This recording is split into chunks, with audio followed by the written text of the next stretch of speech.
அனைவருக்கும் நமஸ்காரம். ஓம் நம சிவாய், ஓம் சிவாய் நமக. இப்போ நம்ம புரட்டாசி மாத ராசி பலன்கள் தொடர்ந்து பார்த்துட்ருக்கோம். அதில் இந்த பதிவு அப்படின்னு எடுத்துக்கிட்டோம்னா தனுசு ராசி அன்பர்களுக்கான பதிவு. அதாவது மாற்றம் ஒன்றே வாழ்க்கையில் மாறாதது அப்படின்னு நினைக்கக்கூடியவங்க யார் அப்படின்னு கேட்டிங்கன்னா தனுசு ராசி அன்பர்கள்.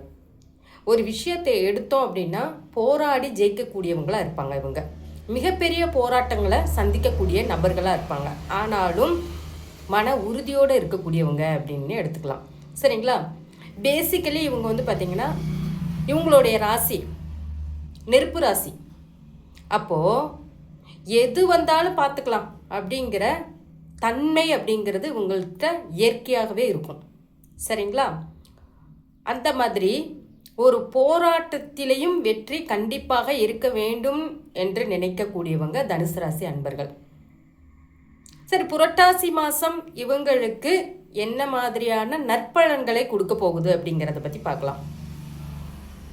அசிஷல் பார்க்கும் பொழுது இவங்களுக்கு ராசியை குரு பகவான் பார்வை செய்கிறார். அதுதாங்க இருக்கிறதுலே ஒரு ப்ளஸ் பாயிண்ட். என்ன கஷ்டங்கள் வந்தாலும் காப்பாற்றுறதுக்கு ஒரு ஆள் கூடவே இருப்பாங்க. எவ்வளவு கஷ்டம் வந்தாலும் தாங்கிக்கக்கூடியதாகத்தான் இருக்கும். பொதுப்படையாக அந்த கஷ்டத்தில் இருந்துட்டு யாரும் என்னை காப்பாற்றலை, யாரும் கைப்பிடிச்சு தூக்குறதுக்கு ஆள் இல்லை அப்படின்னு சொல்லி நினைக்கவே முடியாது இவங்களுக்கு எப்பயுமே. ஏன்னா ஒரே விஷயம் என்ன அப்படின்னு கேட்டிங்கன்னா குரு பார்வை கோடி நன்மை அப்படின்னு சொல்லக்கூடிய ஒரு அமைப்பு. அப்போ ராசியை குரு பகவான் பார்வை செய்கிறார். இதை விட என்ன வேணும் அவங்களுக்கு? அது போக 10ஆம் இடத்தில் இருக்கக்கூடிய கிரகங்கள் கிரக சஞ்சாரம் பார்க்கும்போது தொழிலில் கண்டிப்பான முறையில் மேன்மை அப்படிங்கிறது உண்டு. திடீர் அதிர்ஷ்டம் அப்படிங்கிறது உண்டு. நீண்ட நாட்களாக ஒரு விஷயத்தை செய்யணும், ஒரு வேலையில் ஒரு தொழில் சார்ந்த ஒரு விஷயத்தில் நீண்ட நாட்களாக செய்யணும் அப்படின்னு நினைக்கிறவங்க இந்த காலகட்டங்களில் நிறைவேறக்கூடிய அமைப்பு அப்படிங்கிறது உண்டு. பாக்கியஸ்தானாதிபதி தொழில் ஸ்தானத்தில் அமர்றது ரொம்ப ரொம்ப கொடுப்பனையான ஒரு விஷயம். தொழிலில் ஒரு பேர் புகழ் கண்டிப்பாக இந்த காலகட்டங்களில் கிடைக்கும். இந்த மாதம் கண்டிப்பாக கிடைக்கக்கூடிய அமைப்பு அப்படிங்கிறது உண்டு. சர்வீஸ் ஓரியன்டாக எடுக்கிறவங்களுக்கு நிறைய இன்சென்டிவ் கண்டிப்பாக கிடைக்கும். சர்வீஸ்னு என்ன? செல்ஃப் எம்ப்ளாயியாக இருப்பாங்க. அவங்களுக்கு கண்டிப்பான முறையில் நல்ல வளர்ச்சியை கொடுக்கும், நல்ல மேன்மையை கொடுக்கும். இன்னொரு விஷயம் என்ன அப்படின்னு கேட்டிங்கன்னா இவங்களுக்கு 7ஆம் அதிபதின்னு சொல்லக்கூடிய புதன் பகவான் 10ஆம் இடத்துல உச்சம் பெறுகிறார்.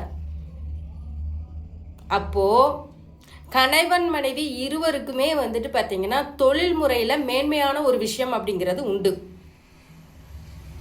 அது போக இவங்களுக்கு அதாவது பார்த்தீங்கன்னா மனைவி சார்ந்த ஒரு அமைப்புலையும் பார்த்தீங்கன்னா நல்ல பார்த்தீங்கன்னா உதவி செய்யக்கூடிய அமைப்பு அப்படிங்கிறதுமே உண்டு. அவங்களுக்கு பெயர் புகழ் கிடைக்கக்கூடிய ஒரு அமைப்பு உண்டு. பார்ட்னர்ஷிப்பில் இருந்தாங்க அப்படின்னா இது ஒரு பெஸ்ட்டான காலகட்டங்கள். ஏதாவது புது பிரான்ச் ஓப்பன் பண்ணலான்னு இருக்கோம், பார்ட்னர்ஷிப் சேர்ந்து ஆல்ரெடி ஒரு பிரான்ச் போயிட்டுருக்கு, இன்னொரு புது பிரான்ச் ஓப்பன் பண்ணலான்னு இருக்கோம் அப்படின்னு இருக்கிறவங்களுக்கு இது ஒரு பெஸ்ட்டான காலகட்டங்கள் அப்படிங்கிறத எடுத்துக்கலாம். புதிய முயற்சி எப்பயுமே உங்கள் மண்டைக்குள்ளே ஓடிட்டே இருக்கும். என்ன அப்படின்னு கேட்டிங்கன்னா, ஏன்னா முயற்சி ஸ்தானத்தில் யார் இருக்கார்? பெரியவர்னு சொல்லக்கூடிய ராகு பகவான். அப்போது ஒரு மண்டைக்குள்ளே ஒரு புது ஐடியாஸ் என்ன பண்ணும்? யாருமே யோசிக்காமல் டிஃப்ரெண்ட்டாக ஏதாவது பண்ணணும், டிஃப்ரெண்ட்டான விஷயத்தை பண்ணணும் அப்படின்னு சொல்லிட்டு என்ன பண்ணுவீங்க? யோசிச்சுட்டே இருப்பீங்க, சிந்திச்சுட்டே இருப்பீங்க. அதற்கான காலகட்டங்கள் அப்படிங்கிறது கண்டிப்பான முறையில் தேடி வரும் இந்த மாத காலகட்டங்களில். சரிங்களா? அடுத்தது பார்க்கும் பொழுது தாயார் உடல் நலத்தில் கண்டிப்பான முறையில் அக்கறையோடு நடந்துக்கிறது ரொம்ப ரொம்ப நல்ல விஷயம். இது அவங்களுக்கு ஏன்னா ஆல்ரெடி உங்களுடைய ராசிக்கு 8ஆம் இடம் அப்படிங்கிறது தாயார் ஸ்தானம். சந்திரனுடைய வீடு. இப்போது கோல்சார ரீதியாக பார்க்கும்பொழுது உங்களுடைய ராசிக்கு 4ஆம் இடத்துல வக்ர சனி பகவான் இருக்கிறாரு அப்படின்னு பார்த்தீங்கன்னா தாயோருடைய உடல் நலத்தில் ரொம்ப ரொம்ப கவனமாக இருக்கணும் அப்படிங்கிறது இந்த காலகட்டங்களுக்கு சொல்லப்படக்கூடிய ஒரு அவசியமான உண்மை. உங்களுடைய ஹெல்த் இஷ்யூஸ்லையும் கவனமாக இருக்கணும். 4ஆம் இடம் அப்படிங்கிறது பார்த்தீங்கன்னா பயணம் அப்படிங்கிறது 1க்கு 2 தடவை பயணம் பண்ணுற மாதிரி இருக்கும். ஏதாவது ஒரு விஷயத்துக்காக ஒரு சின்ன விஷயந்தான் இருக்கும், அதுக்கு என்ன பண்ணணும், ஒரு போராட்டத்தை கொடுக்கக்கூடியதாக இருக்கும்.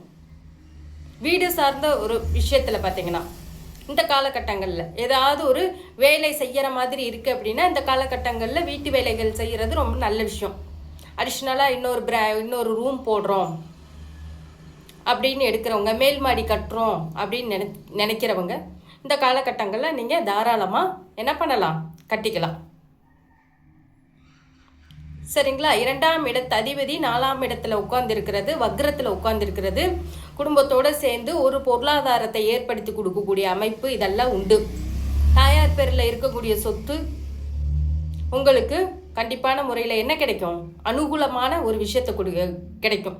இதுவரையிலும் பாக பிரிவினை ஆகலை அப்படின்னு நினச்சிங்கன்னா கண்டிப்பாக இந்த மாதம் அப்படிங்கிறது பாக பிரிவினைக்காக பேச்சுவார்த்தைகள் கண்டிப்பான முறையில் நடக்கும். பழைய பூர்வீக சொத்து கிடைக்கக்கூடிய வாய்ப்புகள் அப்படிங்கிறதெல்லாம் உண்டு. சரிங்களா? தனுசு ராசி இந்த மாதம் ஒரு சிறப்பான காலகட்டங்களை எதிர்நோக்கலாம், சிறப்பான மாற்றத்தை எதிர்நோக்கலாம் அப்படிங்கிறத சொல்லி இந்த பதிவு உங்களுக்கு பிடிச்சிருந்துச்சுன்னா லைக் பண்ணுங்கள், ஷேர் பண்ணுங்கள், கமெண்ட் பண்ணுங்கள். கண்டிப்பான முறையில் சேனலை சப்ஸ்கிரைப் பண்ணிக்கோங்க. நிறைய பேர் சப்ஸ்கிரைப் பண்ணாமல் நிறைய வியூஸ் போயிட்டுருக்கு. பரவாயில்ல, உங்களுக்கு ஒரு யூஸ்ஃபுல்லாக இருக்கும். சரிங்களா? சப்ஸ்கிரைப் பண்ணிக்கோங்க. நன்றிங்க.